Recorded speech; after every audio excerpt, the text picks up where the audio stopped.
आज हम modern science में एक ऐसे मूवमेंट तक आ चुके हैं जहां पर साइंटिस्ट एक ह्यूमन हेड के ट्रांसप्लांट की तैयारी कर रहे हैं। लेकिन वेट, ये कहानी तो कहीं सुनी हुई लगती है। हाँ, एक ऐसी कहानी हजारों साल पहले हमारे सनातन धर्म में लिखी जा चुकी है, जिसे आज तक हम सिर्फ एक कहानी या सिंबलिज्म मानते आए हैं। और ये कहानी है हमारे विघ्नहर्ता विनायक गणाधिपति गणपति बप्पा की। गणेश जी की कहानी में कई सारी ऐसी चीजें हैं जिसे हम आज तक साइंटिफिकली या प्रैक्टिकली इम्पॉसिबल कहते आए हैं। लाइक सबसे पहले तो उनका जन्म, देन उनका एलिफेंट हेड, उनका वाहन मूषक, एटसेट्रा एटसेट्रा।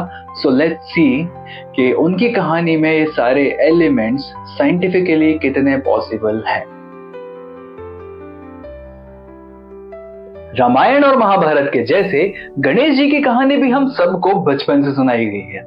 उस कहानी में गणेश जी के जन्म के बारे में लिखा है कि पार्वती माता ने अपने शरीर पे लगाए उबटन से एक मूर्ति का निर्माण किया और फिर उस मूर्ति में प्राण डाल दिए।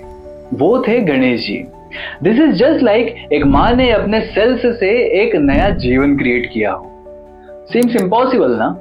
नहीं, इसे कहते हैं टिश्यू इंजीनियरिंग और स्टेम सेल क्लोनिंग। साइंटिस्ट ने डॉली शीप को एक नॉर्मल स्किन सेल से ही क्लोन किया था और आज स्टेम सेल थेरेपी से नए ऑर्गन्स डेवलप किए जा रहे हैं। मतलब एक माँ के सेल्स से एक पूरा बच्चा बनाना कंसेप्चुअली अब सिर्फ एक मिथ नहीं बल्कि साइंटिफिक फ्यूचर है। लेकिन गणेश जी की कहानी में असली ट्विस्ट तब आया जब शिव जी ने अपने त्रिशूल से गुस्से में उनका सिर काट दिया और फिर उन्हें दोबारा जिंदा करने के लिए उनके सिर की जगह पर एक हाथी का सिर लगाया।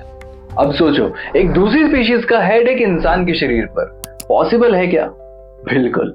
साइंस में इसे कहते हैं जीनो ट्रांसप्लांटेशन, मतलब एक दूसरी स्पीशीज का ऑर्गन किसी और स्पीशीज में लगा देना।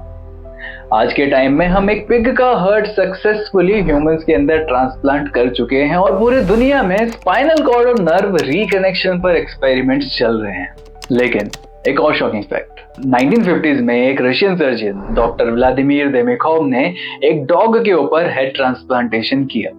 इन दिस उन्होंने एक जर्मन शेफर्ड के ऊपर एक और डॉग का हेड ट्रांसप्लांटेशन कर दिया, जिससे उन्होंने एक 2 हेडेड डॉग क्रिएट किया। उनकी ये स्टडी 5 साल से ज्यादा टाइम तक चली एंड इनिशियली उनके 2 हेडेड डॉग 2 से 3 दिन जिंदा रहते थे, but his final surgery resulted in the 2 headed dog living for more than 3 weeks. मतलब ये रिसर्च हजारों साल बाद वही सवाल पूछ रही है जो गणेश जी की कहानी में पहले से छुपा था। क्या हेड ट्रांसप्लांटेशन पॉसिबल है? और एंशिएंट भारत के ऋषिज इतनी डीप बायोलॉजी समझते थे तो शायद उन्होंने ये टेक्निक ऑलरेडी क्रैक कर ली थी। गणेश जी का बड़ा सिर सिर्फ एक एलिफेंट हेड नहीं, वो एक्स्ट्रा ब्रेन कैपेसिटी और इंटेलिजेंस का सिंबल है। एलिफेंट्स के पास लैंड मैमल्स में सबसे बड़े और इंटेलिजेंट ब्रेन्स होते हैं, जिनमें इमोशंस और मेमोरी दोनों एक्स्ट्रा ऑर्डिनरी होते हैं, way more than human capacity. And it also has a highly developed hippocampus and large cerebral cortex. और गणेश जी का वाहन मूषक? लोग कहते हैं कि ये एक छोटी सी कहानी है, लेकिन साइंस कहता है माउस आज के रिसर्च का बैकबोन है। सारे जेनेटिक और न्यूरोलॉजिकल एक्सपेरिमेंट्स माइस पर ही होते हैं। मतलब गणेश जी जो नॉलेज को रिप्रेजेंट करते हैं वो साइंस के कैरियर पर सवार है। तो मतलब गणेश जी की कहानी सिर्फ एक बचपन की कहानी नहीं है, ये एक ऐसी साइंस बैक स्टोरी है जो आज भी फ्यूचर टेक्नोलॉजी को चैलेंज कर रही है।